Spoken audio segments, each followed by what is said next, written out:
Hello? Hello? Who is this?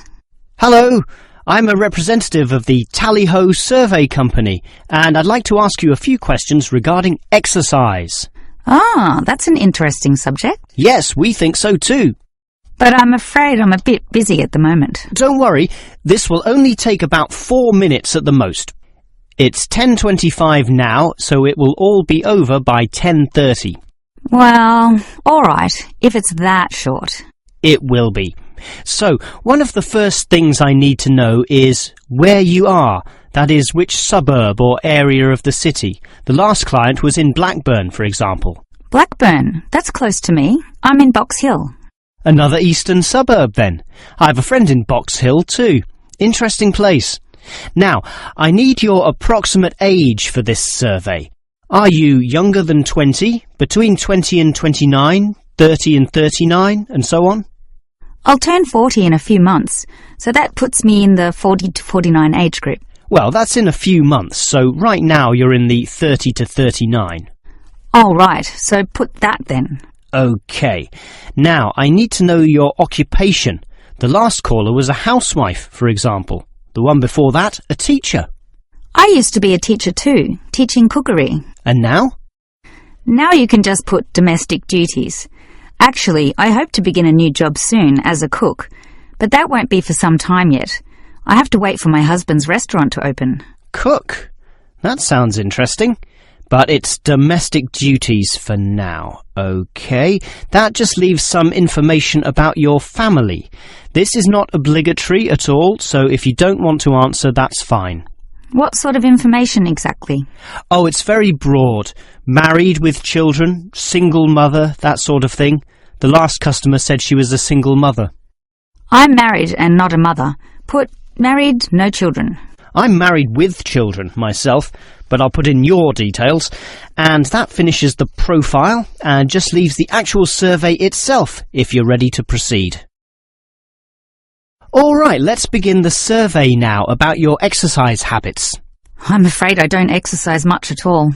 Well, the main question is in what form you take your exercise, however little that may be. For example, in just cleaning. Do you clean the house? My husband does the cleaning, actually, but I walk to the supermarket and shops very often, up to 4 times a week. I'll put that then, unless there's something else? Nothing else, really. But I diet. I'm very strict about what I eat.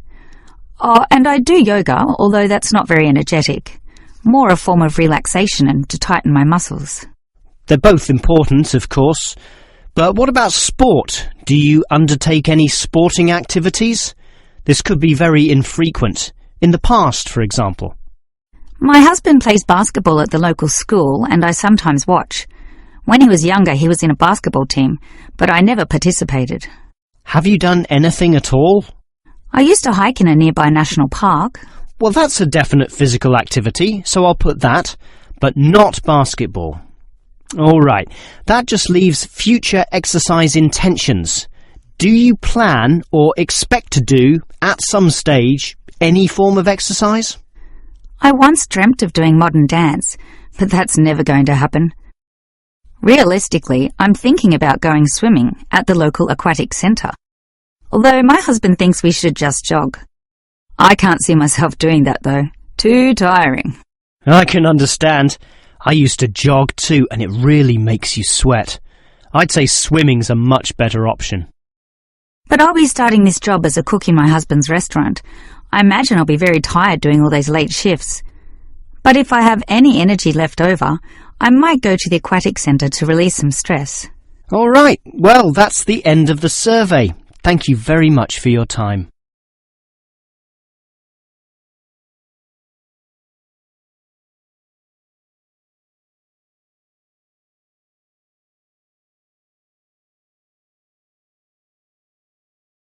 Welcome to the library, or the ILC, which means Independent Learning Centre, and let me explain about some of its facilities.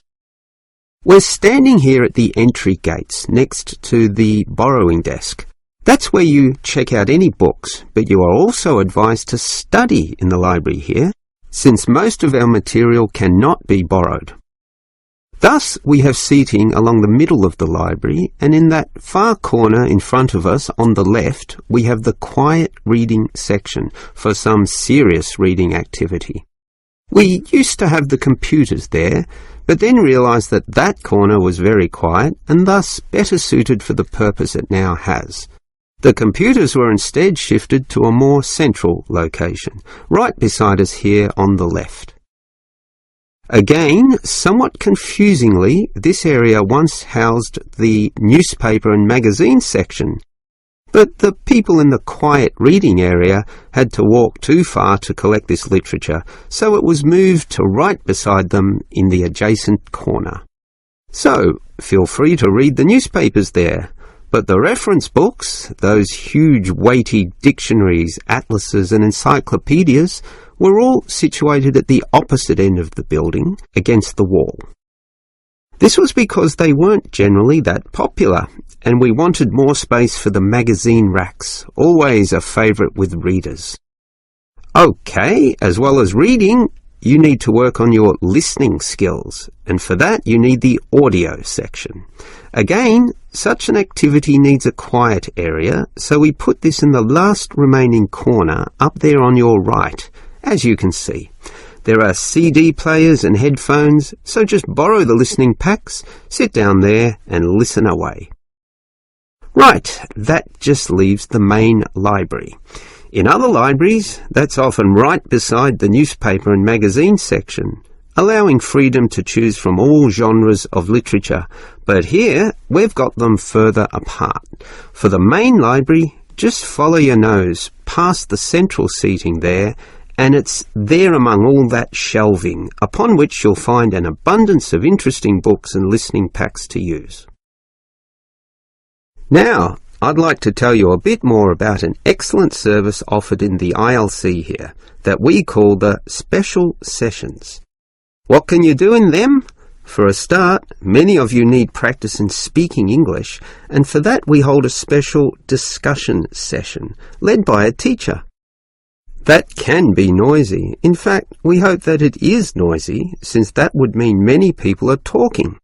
It's in the central seating area, and it used to be from 10:30 to 1:30, but we found that the noise was disturbing the regular ILC patrons, so we shortened and moved this discussion to the morning 9 a.m. time slot, when fewer people are in the centre.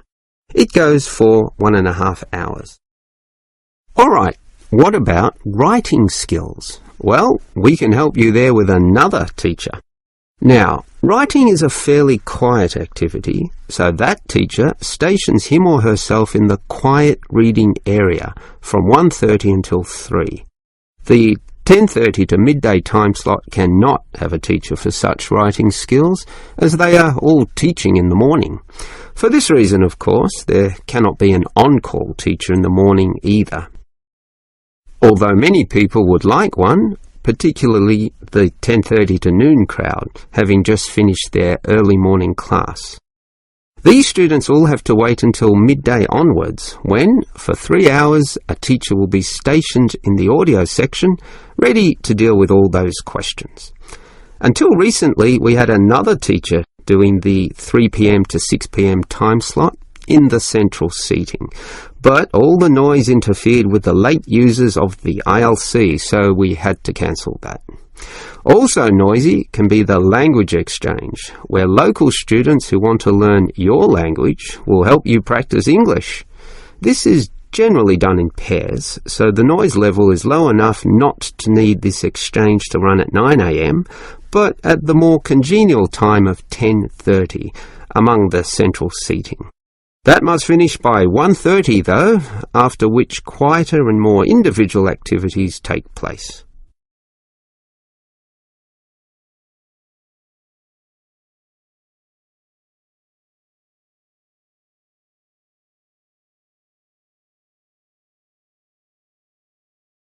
Hi, Emily.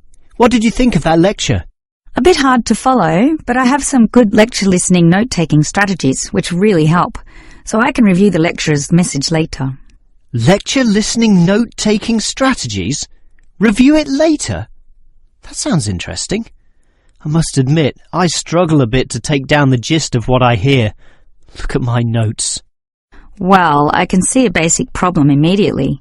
You're writing full words, such as century, when all you need is a C. And don't write increase, just draw an up arrow.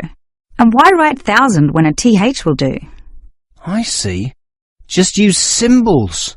That's not a bad idea at all. It's the most basic strategy, allowing you to record information at a faster pace. These lecturers can talk faster than others too, so you don't want to waste any time. But you need to be very familiar with your set of symbols. Why? Because you'll have to look at these notes days, weeks, or even months afterwards when you begin writing your essay. So you'll need to be able to interpret them at a later stage. I think I can do this, even by looking at your notes. Imed must mean immediately. But regarding the lecture as a whole, I knew the professor would be giving a set of specific recommendations and comparing two alternative approaches, so I formatted my page in advance, adding the features consistent with the nature of what I was going to hear. I think I need an example of what you mean. Well, look at my page. Before the lecture, I drew large headings saying recommendations. You should always draw these, and I draw a table saying approach 1 and approach 2. At the end, I drew a flowchart, as obviously the final recommendation would be a step-by-step approach. Then I was prepared in advance to simply fill in the spaces. Wow! Now that's clever. Your advice about note-taking sounds great, but I still have one question, Emily. How are you able to design your page in advance? I mean, how can you predict the nature of the talk and know which design is likely to work best? It's rather obvious when you think about it. What's your next lecture about? Legal studies. Well, that suggests to me that you'll need a flowchart, since the judicial system has a very logical, do this first, do that second approach, which must be followed in that order. You know, all the processes that happen in the courtroom and the procedures that must take place to ensure complete legality. Sure, that's the way law is, very linear and orderly. But what about culture studies? That's just a mass of comparisons of different cultures. Which tells you that you'll need a table where, in tabular form, you can efficiently write down information. But often the lecture's not that simple. The professor throws in a really complex mix of ideas. Then use a spider graph, like the web a spider makes, where there's a central idea around which you attach all the associated thoughts and ideas and impressions. I see. I think I understand. And that would be very quick too, very efficient. I like that. But what about management theory? How would you approach that? The same as with culture studies. I'd use a network, which is basically the same as a spider graph, linking thoughts, although this time there are directions involved. It is this element that makes it different, the fact that the thoughts go one way and not the other. Okay, has directions. It sounds logical. And what about the other subjects, such as political science? There's no predictable order to that. Well, for that I just put my notes in a line, that is, in linear or straight line fashion, and these notes would use symbols, of course, to save time. Okay, that just leaves mass media. For that, I wouldn't have any special design at all. As you say, sometimes it's impossible to predict in what way lecturers will present their information, in which case the best you can do is pre-write headings, but not specific, just general, as in main 1, main 2, sub 1, 2 and 3, and so on. Okay. But always be prepared to adapt to the nature of the talk, using any one of the other methods if it becomes appropriate at the time.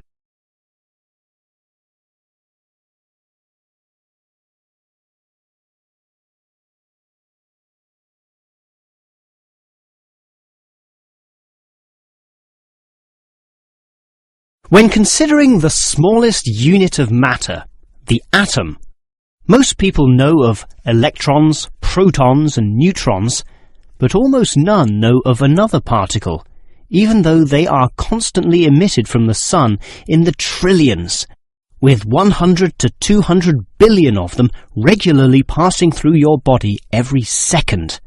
To repeat, that's not thousands, not millions, but billions every second.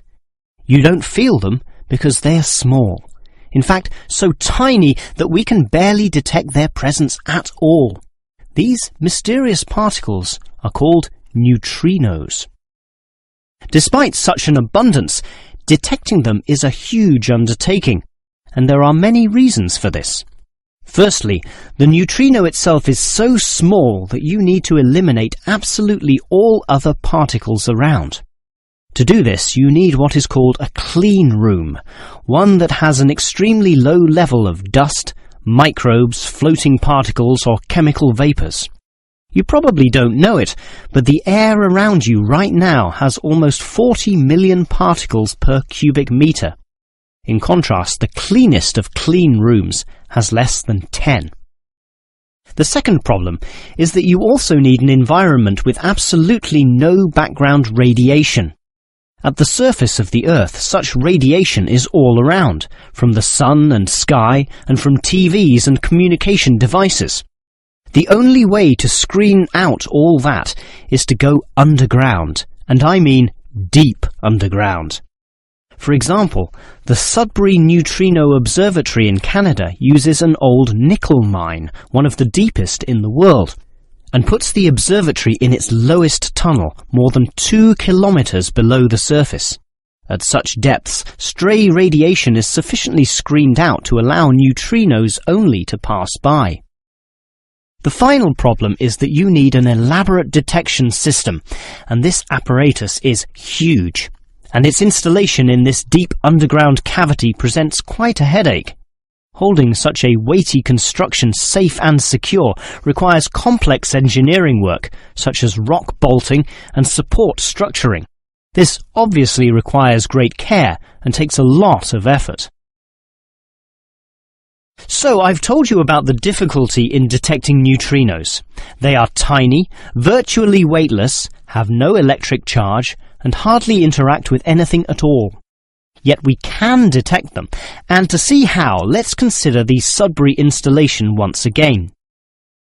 The detector there consists of a spherical container filled with heavy water. This rests inside another vessel filled with normal water, which helps support the weight of the inner sphere, as well as providing further shielding from any stray radiation. At the edge of this inner sphere are about 10,000 electronic detectors. These are extremely sensitive, able to multiply 100 million times any electric current which occurs. So, as the neutrinos pass through this sphere of water, there is a very, very, very small chance that one of them may hit a water molecule. To increase the likelihood of this, 2 strategies are used. 1.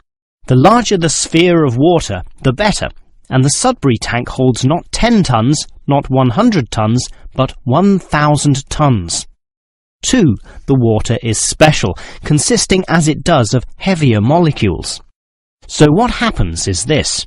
If the neutrino hits the water molecule, the neutrino is absorbed, but the molecule itself splits apart, producing a tiny electric current. It is this which is detected and analysed, giving key information about the neutrino. The final question is, why do we care about these elusive particles? Well, just think. They can pass right through the core of our sun at the speed of light without being affected or losing strength. No other form of radiation can do that, meaning that the knowledge we get about neutrinos can help us to control them.